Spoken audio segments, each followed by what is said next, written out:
Hey folks, welcome back to another Throat Punch Lunch. We are getting geared up right now as we speak for Dice Tower Con 2017 in Orlando, Florida. I'm excited about going mainly because my family's going to be there with me this time, unlike previous years. On top of that, we're going to have a great time. There's a lot of great events that are scheduled. Rob and I are going to be doing a painting segment for each day of the week except for Sunday, and Vernon's going to be helping us out with that again. So that's going to be cool. That one's sponsored by Games Workshop. It was kind of loosely sponsored by it last year, but now they've sent a lot more stuff and a lot of cool things that we're going to have there. So that's something I'm really looking forward to. Looking forward to just seeing people, meeting people for the first time, seeing them again, playing games. It's really one of our most relaxing conventions of the year, so I'm really looking forward to it. I'm also looking forward to getting this episode of Throat Punch Lunch up because it has, first of all, 3 brand new segments from 3 brand new contributors, and on top of that, I've got a whole slew of the classics back and raring to go. So, without further ado, let's go ahead and get into the episode. I know you're going to like it. Let's get to it. Hi, this is Ambie from Boardgame Blitz, and this is Strategically Thematic, a segment where I talk about theme in different strategic games. This time, I'm talking about Tragedy Looper.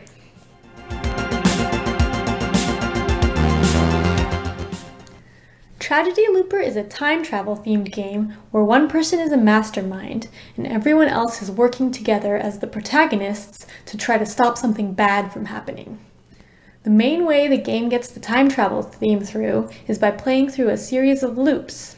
Each loop consists of a number of days, and it always starts out the same way. But depending on what actions the players do, events can play out differently. The mastermind knows which characters can trigger which events, and is trying to get the other players to lose every time by triggering the bad events. Everyone else only knows that certain bad events could happen on certain days, but you have to play through a few loops to figure out what causes the events. Each time you play a different script that only the mastermind knows. The script defines what plot points are in effect and how the protagonists can lose the game. The character roles will stay the same throughout the whole game, so when you go back in time to repeat the loop, the same characters will be the causes of the same events. But by playing cards on the characters and locations, players can affect what happens. Players get to choose different actions for the characters to do, like where they move or different types of tokens to put on them, which can change their behavior. But meanwhile, the mastermind is also playing their cards, trying to steer the story toward a bad ending. Just like in time travel movies, there are multiple ways for the protagonists to lose, so even when they've figured out and stopped one bad thing from happening, something else can cause them to lose. A big part of the game is deduction. There are player sheets that show the possible scenarios that can happen in each game, and players have to deduce which characters are what roles and what scenarios are in the game based on what has happened each loop.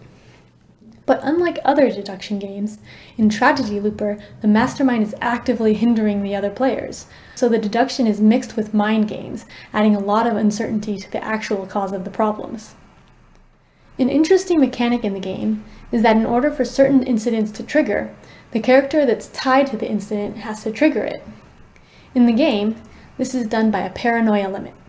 Each character has a different limit, and if they've gotten enough paranoia tokens, they'll trigger the events.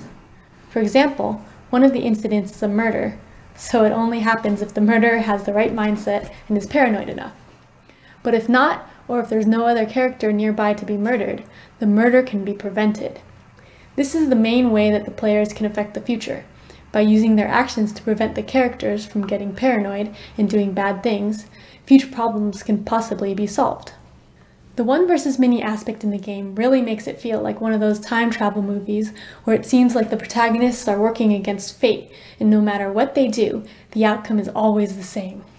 Luckily, in Tragedy Looper you actually can change your fate, so the protagonists do have a chance to win.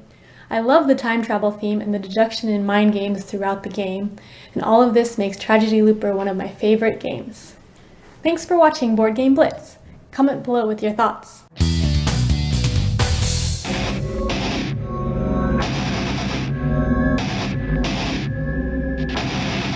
It's Roy Cannaday from Epic Gaming Night, and this is Roll with the Punches. And today we're going to be talking about a classic press your luck game, Ink and Gold.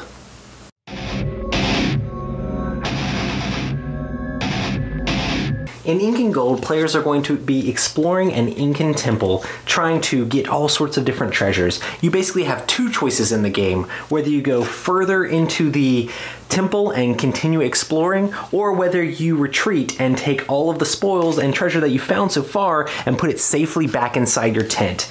If you ever run into two of the same type of threats or hazards in the temple, then any of the treasures that are not currently inside your tent are going to go away. So it's a simple press your luck game where each turn players are picking, do I want to keep on going, and you flip up cards, and for the number of players that are currently in the game, you will divide treasure evenly among them. So with 3 players here, you would divide a 3 where each person puts 1 treasure outside their tent. And since there's no threats, you keep on going, and oh look, there's now crumbling rocks. So if another crumbling rocks card comes out, then any of the treasure that's left outside your tent would go away. So now you have to decide, okay, well there's only 1 threat here. If the next card is a crumbling rocks again, then I'm gonna lose my 2 that I have here, but if I run away, you can also get any of the treasure that's left behind on the track here that can't be split evenly among the players. So if you went away by yourself, you'd be able to split the 2 that's left behind from when this 5 was drawn at the beginning of the turn. If 2 people run away at the same time, you still have to split evenly on each different card what's left behind.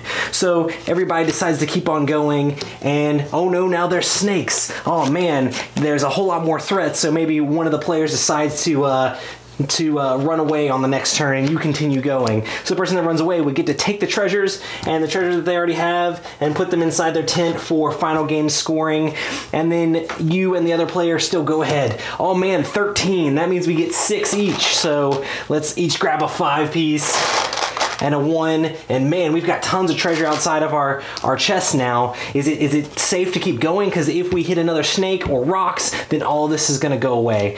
There are also golden treasures that are worth, the first 3 that people get are worth 5 each, but you only collect them if you run away by yourself. So now there's all these threats out here.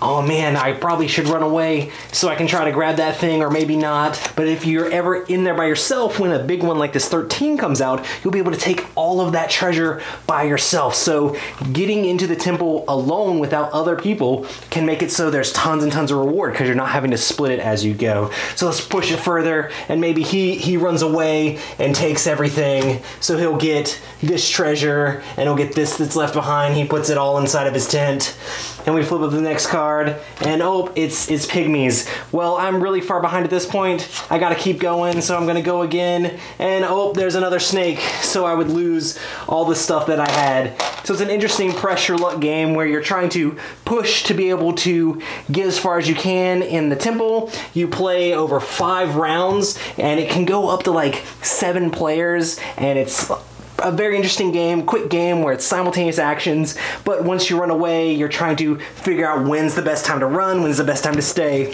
Super simple choices that can be played with a variety of age groups, and they have a lot of fun. Ink and Gold is definitely a ton of fun. You really only have the 2 choices. Do you keep going, or do you turn back and take the stuff that you have already collected and put it into your tent so that you can keep it for future rounds and it counts for your points? And it's always interesting because everybody's always trying to see how far they can go, and if you're able to get in the temple by yourself, you can always get more and more stuff and you can grab a lot more loot, but how far do you want to press that luck?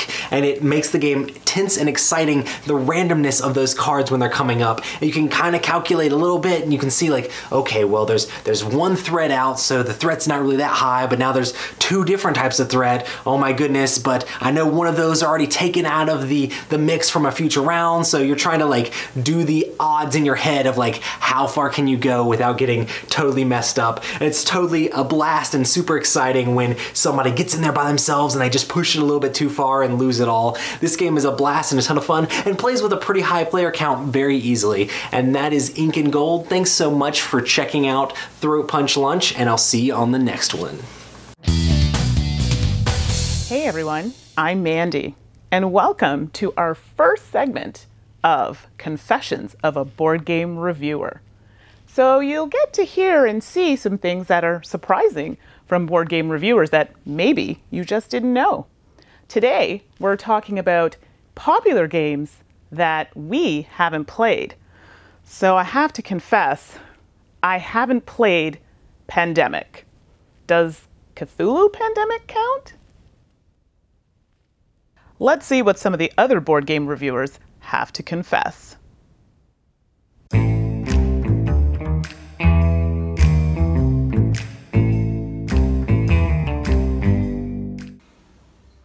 I have not played Brass, Kalis, or El Grande, but I've played every other game.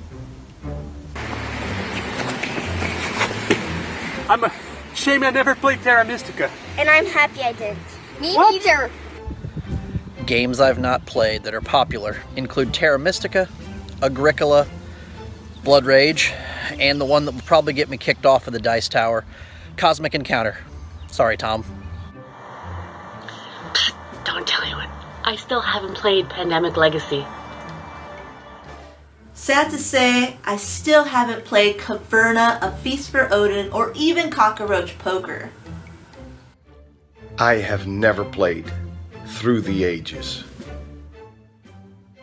Saddened am I to admit that played Star Wars Rebellion. I have not. I am ashamed to admit I have never played the original deck building game, Dominion. So there you have it. Those are our confessions for popular games we haven't played. So I'm sure we're not the only ones who have some of these types of confessions. Why don't you go down in the comments below and tell us what popular games you haven't played? Join us again in a couple of weeks where we'll be talking about games we like, but are maybe not that popular with others. Till then, see you next time.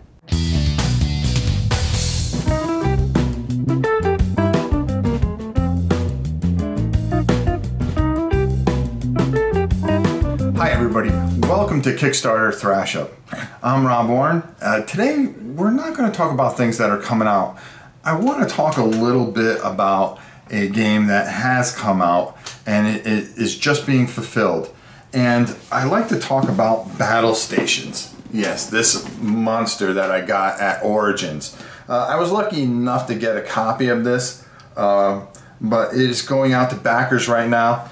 And it is a game by Jeff Sidek, and let me just tell you, this is one of the reasons why Kickstarter is as popular as it is. When somebody has a chance to fulfill something that they're very passionate about. Now this game, you could tell that was actually he was very passionate about. He did this more out of love than anything else because you get a lot out of this. And this thing funded at $222,000, over 1,700 backers. And it's very successful because he put so much passion into this game. Even to the point where he had an additional book that gold was made, where he had guest writers come in and write some additional stories. This is a role-playing game, but it is very deep. It's a remake of an older game from quite some time ago, but you add in miniatures, and the miniatures are nice. But the things that you get, I mean, you get everything that you'll ever need. I mean, look at all that cardboard. That's a lot of cardboard right there, and everything that comes in here is just absolutely beautiful. The miniatures, they don't have to be great for this, but I do have to say some of these are just really intriguing and really, really nice. They're not your common everyday sculpts. You know, it's not just a bunch of, the same looking green aliens. You've got like elephants, and you have robots. You have things that look like dialects, for crying out loud, but they're actually like a stone creature. And then A lot of unusual, and look at this, like kind of like a starfish or something that is able to weld a knife. But really thought out, really put together very well. Tons of different races and tons of replayability. Let's go up top and get my final thoughts on this. Now, the whole idea of showing that wasn't to show you the rules or tell you any of the rules or anything like that. I'm going to save that for my buddy Sam, who has a copy for review. We'll let the expert do the reviews. The whole point of showing you that is the point I want to make is that Kickstarter can work. It can bring somebody's dream to life.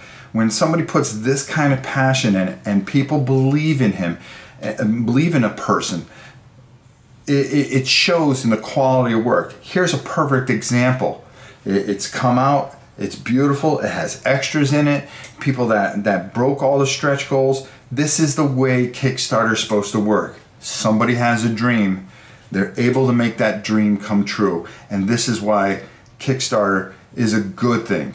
We hear so much bad things. I think every once in a while when we can look at a Battle Stations that comes along and see all the good things that come out, and just talking to Jeff for the few minutes that I got to talk to him, the passion, the belief in it, the thrill, the excitement, you know, after spending so much time bringing this to life is there, and you hear it and you see it in his voice. It's not on to the next project with him. It seemed like this was something that was very much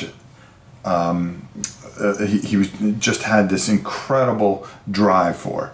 So I'm excited when something like this funds. I'm excited when things like this happen in Kickstarter, and I figured I'd show you. Until next time on Kickstarter Thrash-up, I'm Rob Oren. We'll see you soon.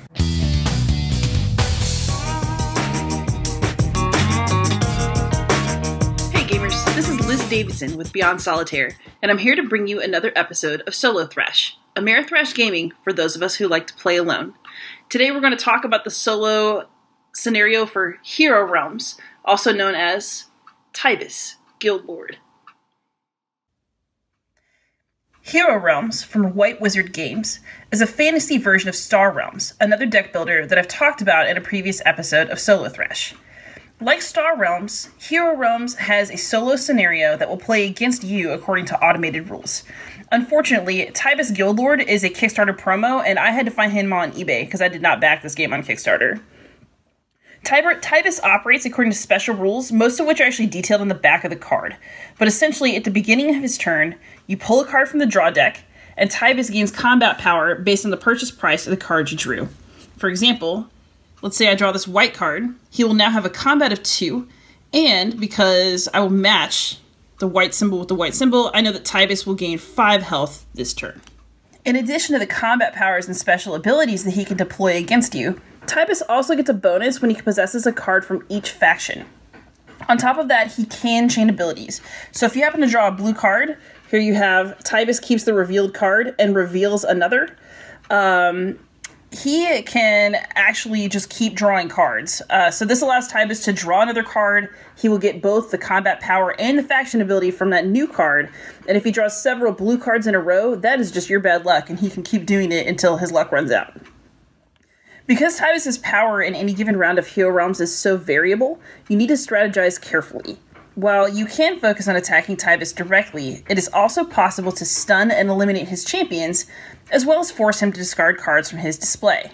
From experience, I can tell you that you're going to get your butt kicked sometimes, especially if he gets lucky, but the scenario is also deeply challenging and fun to play. I'm really enjoying Hero Realms, including the solo scenario. In fact, I'm in the middle of packing up my apartment to move right now, and this is one of the games that I've kept out to keep me entertained during that whole relocation process. While Tibus Guildlord's scenario does have some of the problems that any solo one would have, such as that you have to strategize based on things that he might draw off the deck rather than playing against another person who will usually have a set strategy or a preferred faction. I'm still really enjoying the challenge. Sometimes Tibus wipes the floor with me, but other times I plan really well and get a little lucky and give him a taste of his own medicine. So if you can get access to the card, I highly recommend that you try it. Happy gaming!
Hey, what's up, Throw Punch Lunch? Welcome back to Bryan and Carla do stuff I like, stuff I hate. It's actually not Bryan does stuff I like, stuff I hate. Today is Carla's stuff I like, stuff I hate, because she has a better mind about all things in life, really. So we're at camp this week. That's what's going on here. That's why there's crazy bunk beds and floral patterns, and the microphone is at home. Didn't think that through. But camp. Stuff I like, stuff I hate today would be what? Number one thing you like about a game? Yeah. Me. No, that's not true. Actually, it is. Personal player boards. Winning, that's true. Winning with personal player boards is always an option too, though. For instance, we played Grand Austria Hotel last night. Great to have your own personal player board. Agricola, you have your own personal farm. Caverna, you have your own personal farm and caves to dig out, right? Personal player boards are great. Scythe, Carla's favorite game, has one thing she really loves about it, though. Personal player boards with a twist. It's got its own board with little cutouts. So each little wooden piece gets to go in its own cutout, and you can't lose it anywhere. They can't slide across the table or fling all over the place like other games, which are great games, which have problems with that. Which brings us to stuff we hate. Today, that would be what? Mess. Basically in the form of a player board that slides things all over the place. We played, and by we played, I mean I got destroyed at Terraforming Mars the other night by Carla. Great game, Stronghold game, you should check it out. It's an amazing game. I got destroyed by Carla pretty badly the other night, but here's the thing. All it takes is a light bump and your player board gets destroyed now. It's everywhere, just like that. Like the headphones just go, it's horrible, it's the worst. So one way to avoid that is you can purchase like a thing from Broken Token. You could do that, they make great products. Or you could be careful, right? Or you could buy Scythe. The thing you could do is you could just, if that kind of is the kind of thing that irritates you like it irritates us a little bit, you can avoid games like that, or you can figure out creative solutions to keep everything still. Suck it up, Buttercup is Carla's favorite advice, but that's things we like, things we hate today. But it's just one of those things where there's a lot of games out there that have great player boards. And Terraforming Mars is a piece of cardboard. Nothing wrong with that, I understand that. Not very thick, it's more like card stock. Whereas Scythe, a game that's got that kind of Kickstarter feel to it, has the player boards with the cutouts and all that sort of stuff. So it's kind of up to you what you like when it comes to a player board. So that is stuff we like, stuff we hate today from Bryan and Carla Drake over there. Make sure to check us out at The Latest Retro on Instagram and YouTube and Twitter and all that stuff. Check me out. She does all the work. So we'll see you next time.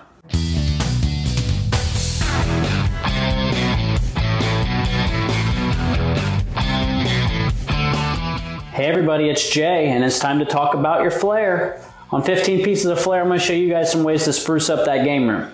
I recently had 3 people win a contest on my Facebook page, and one of them was Keith Gonzalez. Shout out, brother. And his favorite game is Shadows of Brimstone. His favorite character is the Bandito, and he enjoys the fact that he can have infinite dynamite. Who doesn't? But anyways, I figured I'd make him some dynamite Flair for that game room. Let's check it out. For this project, I used a miter saw, a 1 1/4 inch dowel rod at least 24 inches long, sandpaper, 3 thumbtacks, black 550 paracord about 6 feet long, red and black spray paint, a couple of stencils for flavor, and jute twine. Begin by cutting your dowel rod into 3 8-inch sections. Then sand each section down for smooth edges. After that, wipe each section with a damp rag. Then push a push pin into the end of each one, being sure not to push it in completely. Leave yourself a small gap. Then take the paracord and remove the inner strands by pulling them out from one side. After you've got them out, take 3 of those strands and cut them to a shorter length, like 12 inches. Then tie a strand to the push pin on each dowel rod section. Use that string to hang the dowel rod section and then completely spray paint them red. After they've dried, you can apply the stencils. These stencils are not necessary, I'm just using them to represent Shadows of Brimstone. Then you spray each stencil black. Then I removed the push pins and string. I made sure I did not lose my push pins. After that, I wrapped the 3 rods together with the black paracord shell. I began by tucking one end between a couple rods, then tightly wrapping the bundle several times. Then I fed the other end through the wrappings and pulled that as tight as I could. Then on the other side, I tucked that strand between 2 rods and began wrapping again tightly. With the end, I squeezed the paracord between 2 rods and cut the excess with an X-Acto knife. I then got a section of jute twine. I unspun the twine into 3 sections and reinstalled the push pins. Each section of jute twine I wrapped around a push pin, then pushed the pin in as hard as I could to secure the twine. Then I cut the excess twine with the X-Acto knife, and then I cut my twine to the length I wanted it. Boom! Pun intended. There you have it. A quick and easy way to add some flair to that game room. Hey, if you guys want to use this project on any game that uses dynamite, like Flick 'em Up, Arkham Horror, or Bang, that's perfectly fine. Or if you just want some phony dynamite for your game room just to throw on the shelves, that's perfectly fine too. If you guys have any suggestions on games or ideas you'd like me to make into some flair, leave them in the comments below. Shoot me a message on Twitter at @halfhandicapped. But best, go to my Facebook page, 15 Pieces of Flair with Jay Peak. You might win something while you're there. Hey, don't forget, 15 pieces of flair is the bare minimum. Some people choose to do more, and we encourage that. Have fun, everybody.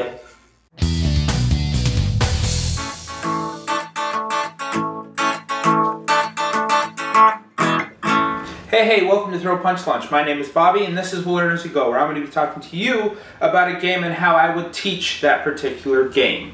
Before I get into the game for this week, though, I want to tell you guys really quickly what happened to me the last Throw Punch Lunch. I wasn't here during the last Throw Punch Lunch because I was off getting engaged. That's right, I proposed to my girlfriend of 3 years, and now we are engaged. So to celebrate that fact, I thought I would talk about how I would teach a game that's one of my fiance's favorite games. This is a game that we play pretty often to build our relationship and our trust for each other. The game happens to be Resistance.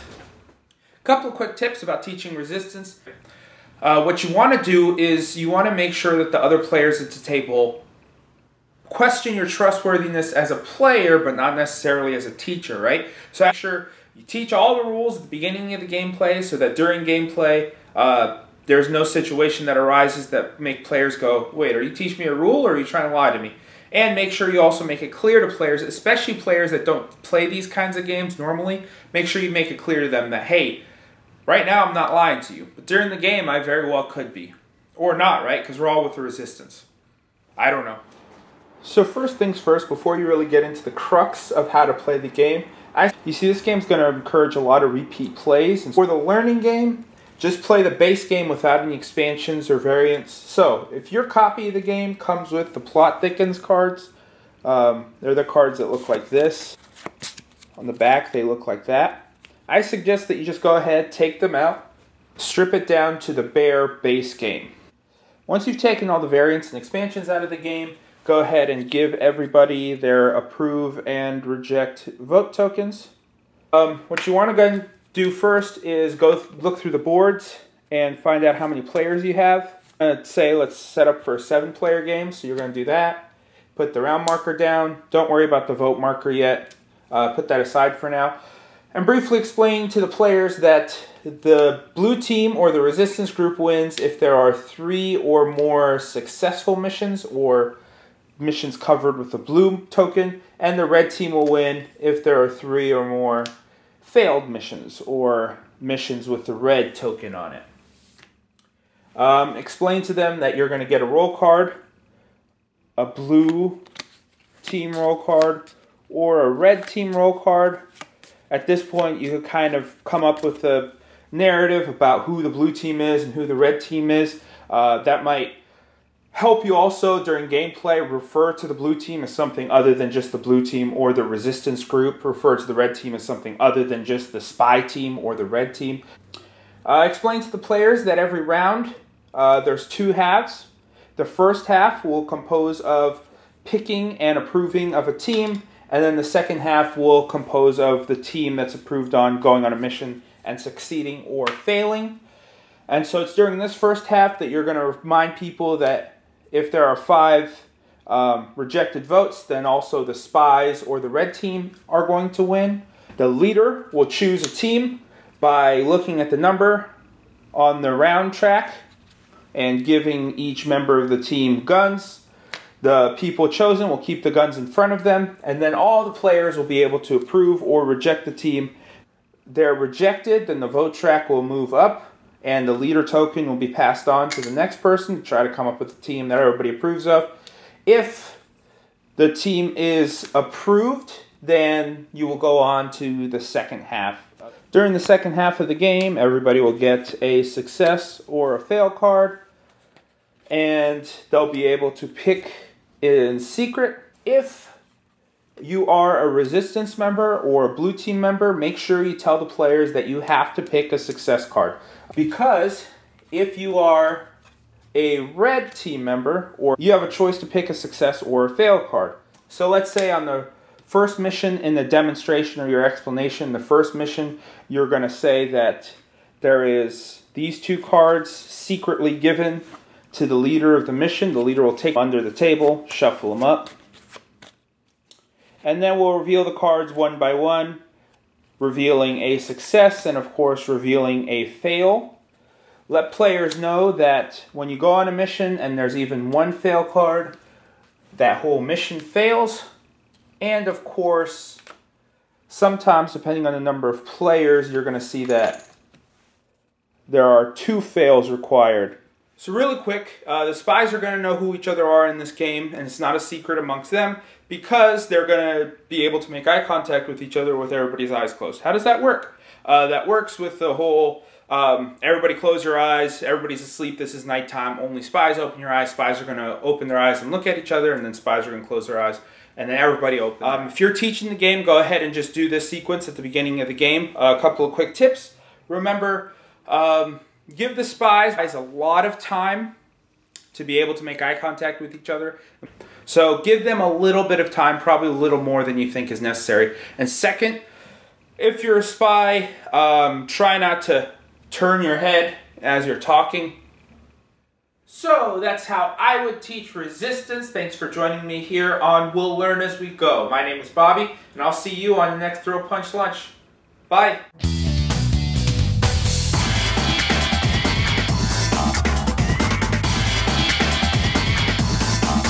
Ahoy there, Throat Punchies! I'm Forrest from Bower's Game Corner. I'm back again for 3 reasons where I do something vaguely related to the number 3. And today I'm going to be talking about the 3 most prolific game designers of all time. These are the men that have created more board games than anyone else on the planet, and wow, an astounding amount of board games. Now, before I get started, I want to mention that everything that I'm about to tell you, for the most part, is all fact that I pulled off of Board Game Geek. I'm trying not to instill my opinion too much into this, even though obviously some will leak through. So, before we get started, I also want to mention that there are 13,815 games on Board Game Geek that are ranked. That means that they've been played and ranked by enough players that we can pretty much assume whether or not they're good games or bad games based on those other people's rankings. Now, that being said, obviously you should play a game for yourself to decide, but without further ado, let's get to our honorable mention, who's a man named Lloyd Krasner, who has 750 entries on Board Game Geek, and 0 of them are ranked. Apparently he only does alternate rule sets, but I want to give him a shout out because that's incredibly impressive. 750 entries. That takes a lot of time just to enter those in. But number 1, unsurprisingly, is Reiner Knizia with 257 ranked games on Board Game Geek, which is just astounding, and even more astounding, you'll find out a little bit later. Modern Art, Tigris and Euphrates, Keltis, Lost Cities, many other immensely popular games. He has 27 of the top 1,000 games of all time. So this man by himself has 2.7% of the top 1,000 games ever created, which is mind-blowing. But on the flip side, he has had a lot of stinkers, as he has 61 games in the bottom 3,815. Now, I know that sounds like a really weird number, 3,815. The way I decided to pick that as the number is because there's 13,815 games that are ranked. I chopped off the first 10,000 because they probably have some redeeming qualities, and then I just lumped these last 3,815 into the games that are probably pretty poor because, well, they're in the bottom 3,815. Also, little fun fact, of those 61 games that are ranked in the bottom part, only 4 came before 1999, which means around 1998 he got kind of loose with which games he pushed through. He still has a lot of great games that have came out since then, but he also has 61, which apparently are pretty dang bad. Also, another fun fact, he has one game that's currently ranked in the bottom 100 of Board Game Geek called Penguins, which I'd really like to try, because I was surprised he had any games that are that poorly rated. So, moving on to number 2, we have Wolfgang Kramer. Love that name. He has 105 games ranked. Now let's look at this. Reiner Knizia over here with 257 ranked games. Second place, Wolfgang Kramer with 105. Wow, really impressive on Reiner's part. El Grande, Coliseum, Tikal, Mexican games that are still getting reprinted, that are still fantastic games. He has 17 of the top 1,000 games of all time, 1.7%, which is also really awesome as well. He only has 14 games in the bottom 3,815, and he has 0 games in the bottom 100 games of all time. Also, another fun fact, he writes mystery novels. Huh, pretty cool. So, last but not least, we have number 3, Richard Berg, who has published 97 games that are ranked on Board Game Geek, including Successors, SPQR, Great Battles of Alexander, and War of the Ring. Not that one, not the Fantasy Flight one that everybody knows. It's the original one, which isn't. They're different games. Yeah, I didn't know any of his games either, but apparently he is a war game creator, and as some people told me, you need to look at war game creators under a different lens because war games are a lot less popular than the modern mainstream games, Ameritrash, Euro games, things of that ilk. So, first, just the straight-up facts. He has 1 game in the top 1,000. He has 12 games of the bottom 3,815, including 2 in the bottom 100, period. Asterisk on that, and I'll tell you about that asterisk a little bit later. So I started to look at him in a war game capacity, and I looked under the war game category, and there are 2,540 games that are ranked. War games that are ranked. And then I decided to look at the bottom 10%, the 10% of the worst war games of all time. He has 7 of those 254 games, including Nero, which is the worst war game of all time. But whether or not Nero is actually his game or not is up for debate because it was actually published under a different name called Alexander Esberg, which apparently is his son. And his son apparently published 3 games in a 2-year span, all for Mayfair games, and 2 of them are 2 of the worst games of all time, which leads a lot of people to think that he just shoveled a bunch of garbage to Mayfair games and slapped his son's name on it to not sully his great name.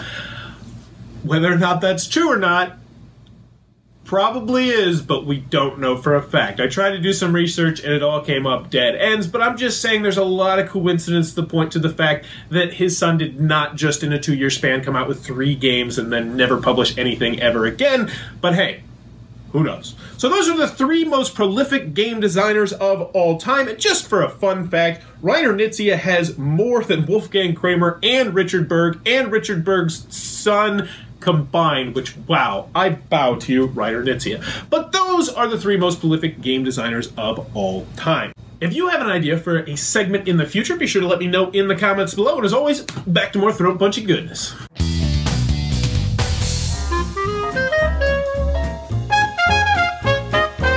Hey folks, welcome back to another Accessorize segment here on Throat Punch Lunch. Now, when I was at Origins, I was very glad that I was able to pick up this bad boy right here, Sword and Sorcery from Ares Games. It's been on my radar ever since Essen last year. Wasn't able to see it then, and I just was able to take a look at it. I've given it a play a couple times already, and there's going to be a review coming up here pretty soon about that. But I wanted to share something with you that I think is a necessity as far as accessories are concerned for Sword and Sorcery. So let's get down to the table. So in the box of Sword and Sorcery, these are some of the components that you get. Now, the components for the most part in the box that come with the base set are great. Very good, as a matter of fact. I'm very pleased with the majority of the components in the box. However, these components I'm not too happy with the caveat being that these dice are really nice. The thing I'm not happy about is the fact that it comes with so few of them. And this is something that some board game companies are having trouble with. I know dice are expensive, but if you're going to be rolling a lot of dice, and especially if you're going to be having a lot of people rolling a lot of dice, then you need to include in your game, I think at least, more dice than what you think you should need is the bare minimum. But that's just me.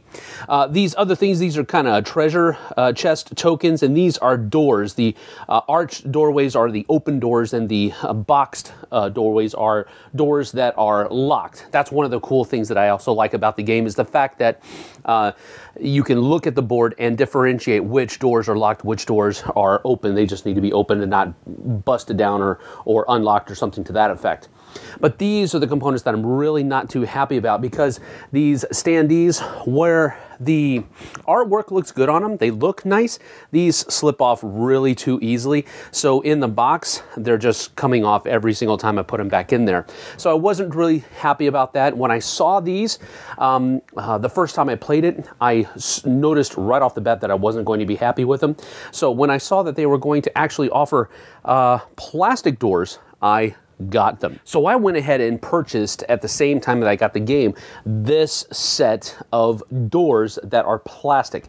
And just to give you a little bit of size reference, they're actually a little bit smaller than their cardboard counterparts. And so, oh, see, it slipped out again there. So you see that? So as you can see, they're not going to take up more space on the board, which is sometimes the problem with these accessories, is that they take up more space than the actual components take up. They're actually taking less space, which I think is a really cool thing. On top of that, the molds are just really, really neat. If you take a look at them here, they're very ornate and they show all that detail very well. I think they're going to paint up rather nicely. On the other side, it looks pretty much the same, but just to show you both sides for posterity's sake. So this is one of those accessories that I'm going to call a must buy.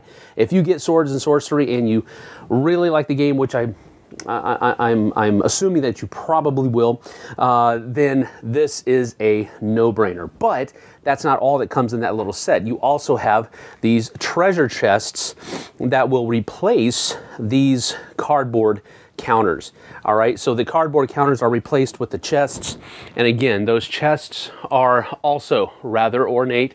They look really nice on the board, and it's just a no-brainer as far as I'm concerned purchasing this set. So the treasure chest, 4 locked doors and 4 open doors, they all come in the same pack. But then on top of that, you can also purchase another set of dice, which I think is absolutely necessary for this game. Now, again, you have 8 of each instead of just 4 of each, which means that you're going to have to pass the dice around a little bit less than you would normally without having anything in the box. But I know that's a luxury, but I think it's one of these times where if you can swing it, it's definitely worth the money. So that's it for our Accessorize segment this week. As I said before, I am going to be reviewing Sword and Sorcery, so be on the lookout for that.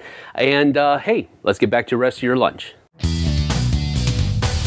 Hey everyone, Tim Jennette the Metal Meeple, and in this episode we're talking about budget card games. That's right, instead of doing the miniature games for now, I'm going to switch over to doing some budget card games, and we're going to call this the Budget Card Game Breakdown.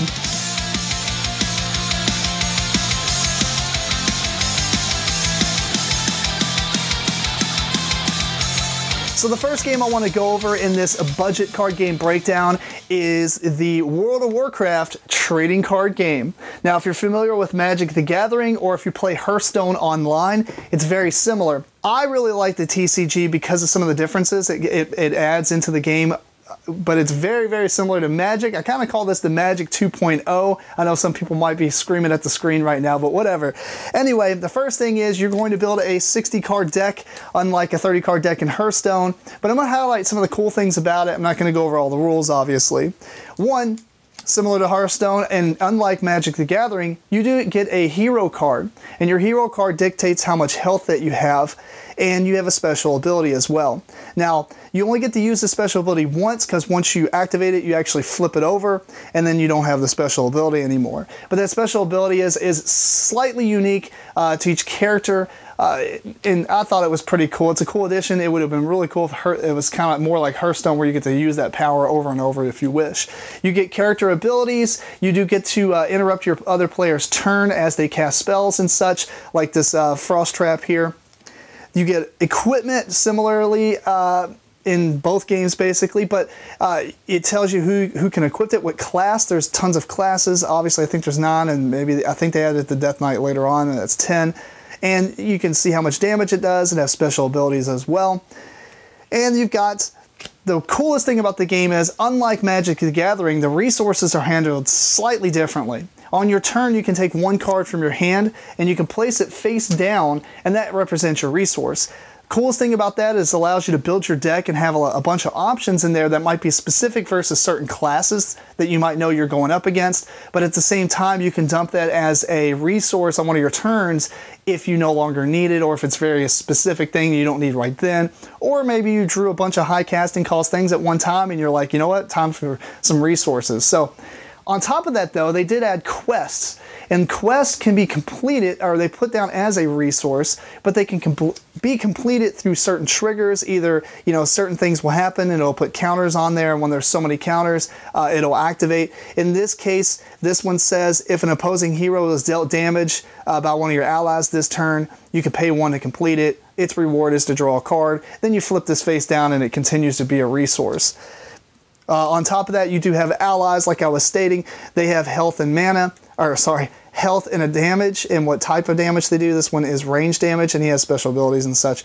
But what's interesting about this in comparison to Hearthstone, or I'm sorry, Magic the Gathering, is the damage is dealt simultaneously, much like the other game, but at the same time, damage is left on there, so it gives you a reason to have healers in the game, and you can heal stuff. So those are some of the cool differences. On top of that, they also had raid decks, which is probably one of my favorite things in the game.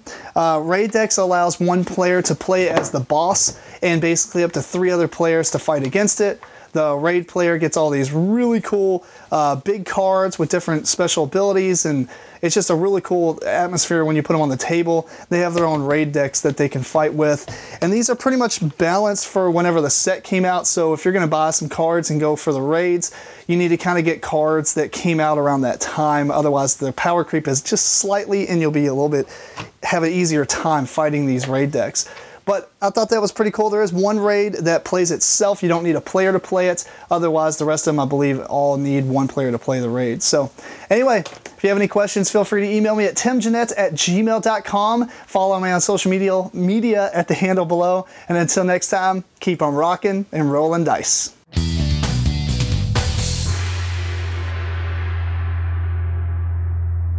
Hi, we're Board Game Opinions. My name's Jonathan Hicks. I'm Mark Windsor. And I'm Steve Rain. And this is our flavour of the month. Now, we're at the Dice Cup Board Game Cafe here in Nottingham, UK, and we're looking at the kind of games that get played here, which are the hot games people like to play. And this month, our choice is Century Spice Road. Now, this has only come out recently. We've got it laid out in front of you.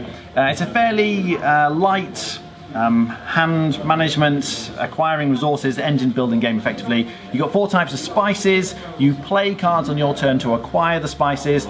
Then you can buy other cards here. Some of these cards let you get better spices, some of them let you upgrade your spices, but ultimately you're just trying to cash in the spices for points. So you have a little caravan that holds your spices, and you can spend them on your turn to get the victor point cards here. The game is triggered when someone gets a certain number of these victor points cards, and whoever has the most at the end wins.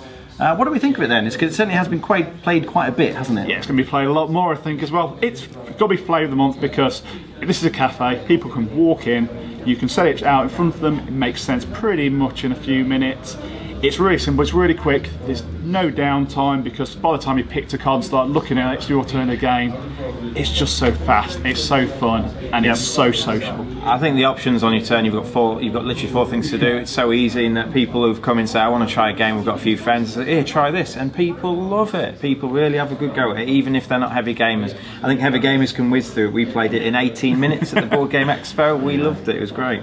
I quite like the fact that you can effectively aim for a card, and by the time you're going to buy it, you get one of these bonus chips. Yeah. So if you get this card, you get 3 extra points. If you get this card, you get 1 extra point. And effectively, I can aim for this one, knowing that I can't get any of the other ones at this point in time. But by the time they've been bought, that's right, because the cards slide along, and then when you buy those, these ones slide to fill the space, and then you can get the coins there for those ones. I find it's natural to compare it with Splendor, actually. Yeah. It very much fills that sort of weight of game. And obviously you're acquiring these are a bit like the poker chips, and you're just spending them to get cards that are worth points. How do you feel like it compares with Splendor? I think the downtime in this makes me like this better for that reason. I think Splendor's probably a more strategic game. I feel like there's a teeny bit more luck in this game as to what cards come out at the bottom. I think I actually prefer this one on the other hand. I just think I like the speed of it.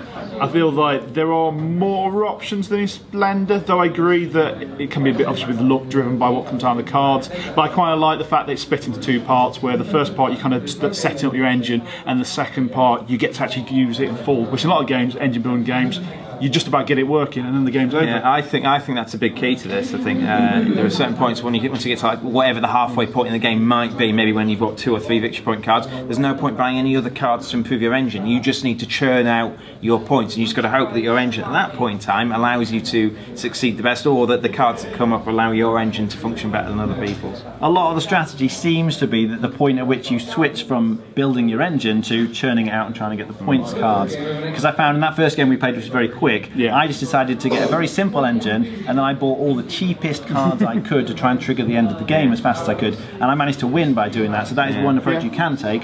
But then in another game I was playing yesterday, I just kept buying the really most expensive cards to get the gold coins, because these are worth an extra 3 points each time, and I managed to win that way as well. So undefeated. It's nice to have different strategies that you can take. All in all, I really like it. The artwork's good. You can get a playmat as well to make it just set up very nicely. But yeah, I think it's a very good game to try with new people. Yeah, I can see why it's getting played so much. All right, we've been Board Game Opinions, and that's been our flavour of the month.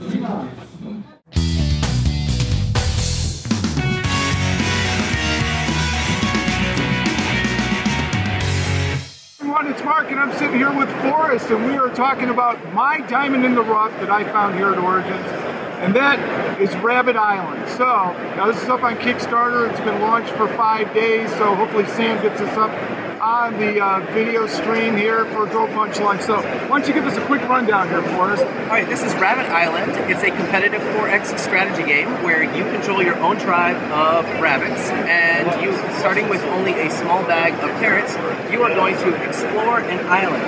It starts with only this one single tile on the map, and you have a hand of territory tiles. They connect, sort of puzzle piecey like that.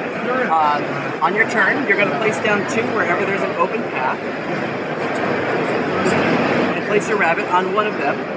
And the cost to start your very first camp is here in the upper left corner. It costs 10 carrots, so you're going to spend those 10 carrots and place down a building token to mark that you are now in control of that territory. Everybody's going to play around the table and forming one large island. It scales to the number of players. And once the island is complete, you're going to be using movement cards to move along the island following the paths you created. When you return to your camp, you are going to harvest carrots from that camp.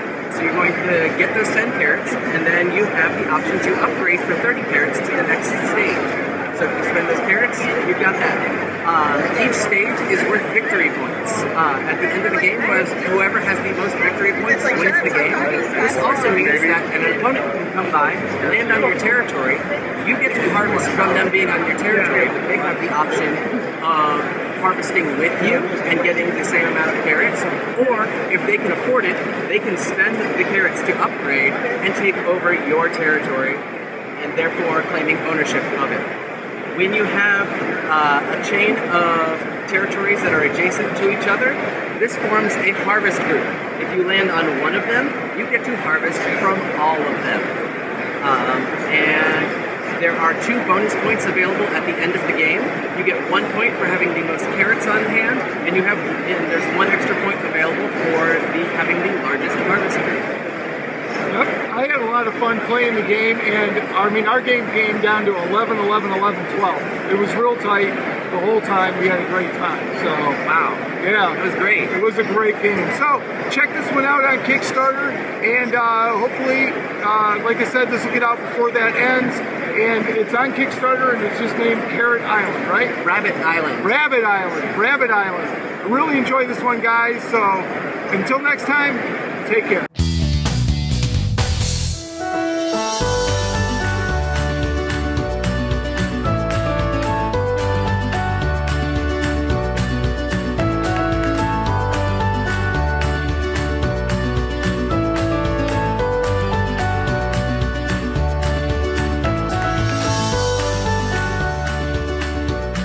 Hey folks, and welcome to The Starting Tile. Some of you might remember this segment from the Dice Tower podcast, but since they changed the format after episode 500, that segment unfortunately had to go. It was a segment where I went over different gateway level games, looking at different genres and types that your friends or your family might want to enjoy. So because I've recently reviewed a game called Baron Park by Phil Walker Harding, and also because I've recently been to a Japanese restaurant for some food, well, I've got sushi on the brain. So therefore, why not go on about one of the best gateway games that exists out there, and that is Sushi Go, or in this case, Sushi Go Party. You can get this game in two different formats. You've either got the cheapo as chips card game version, which is about £6-7, and it will play a few players, and that's fine. Or you can get this one, which is the recommended version. Yes, it costs a bit extra, you know, you're getting into the sort of £15 to £20 market at that point, but this will go up to 8 players. It will still play in the same amount of time. It will also give you lots of extra little things in the box that you might want to consider for future games, like say when you get better at it. Sushi Go is a gateway game because it teaches the art of drafting in its simplest, most purest form. In this game, you are collecting sets of different sushi and drafting them around the table to other players in order to score points. And the sets will be all sorts of things. I mean, it'll be like get the most sushi rolls and you'll get points. Collect 3 of this set and you'll get points. You know, have the most dessert at the end of the game to avoid minus points. Yeah, very simple stuff like that. But in Sushi Go Party, you get additional menu items, all Japanese and sushi themed, that you can basically just chop and change. As you can see, the artwork is cutesy, it's fun, it's great for families. Kids will be able to get into this with relative ease, and even if they struggle with the mechanic, they can at least look at all the cute, funky little pictures and get a kick out of it that way. It's in a tin box, which, yeah, sorry Sam, I'm not a fan of tins, but you know, if you like tin boxes, it's good. Just be careful and don't drop it anytime soon, let's put it that way. And the likes of Sushi Go will teach you that all-important concept that it's not just about what you're doing, it's about what the opponents are doing. You might be drafting something in front of you, but you've got to watch that you don't pass on that key card to your next player after you. And you need to learn that about drafting before you start getting into some of those advanced games where that sort of thing really, really matters. But in this one, you've got to make those choices. You have to decide whether it's worth getting it for you at the expense of giving something better to your opponent who's sitting next to you. There's good choices to make, but it's not overwhelming. I don't think non-gamers are going to have a problem adapting to something like Sushi Go. In terms of where to go after this, well, once you know Sushi Go, you know how to draft. And therefore, you're looking at other games that have been immensely popular, like the all-great Seven Wonders. Now, some people will argue that this is a gateway game in itself. Not a big fan of that theory myself. There's too much iconography in it, too much to teach on top of the set collection thing. So therefore, I suggest leave Seven Wonders for now, start with this, and then move on to Seven Wonders when you're ready. But I reckon you'll be getting a good amount of enjoyment for this for a long time. So that's Sushi Go Party, designed by Phil Walker Harding and produced by GameRight, one of the all-time classic gateway games, and this is a staple in my collection for teaching new gamers. So take care, I hope you have as much fun teaching new gamers as I do, but always remember, at the end of the day, it's only a game. Tune in next time. So that is Throat Punch Lunch for this week. It's going to be a few weeks before we get back to it, just 2. We're kind of back on schedule for a little bit of a little brief time in the middle of the summer because there is a pretty big gap between Dice Tower Con and Gen Con. So we're going to be kind of on a regular schedule here for the next couple of months, and then we'll be probably getting gummed up a little bit here and there. But As always, let us know in the comments what you think, what you liked about the episode, what you didn't like about the episode, and please let the new contributors know what you liked and maybe some constructive criticism too. I don't know what you liked and didn't like, so I don't know. I enjoyed every single segment. I always watch them all, so that's a cool thing as well. I want to thank you guys for joining us. I hope you enjoy the show as much as we do putting it together. We'll see you guys on the flip side.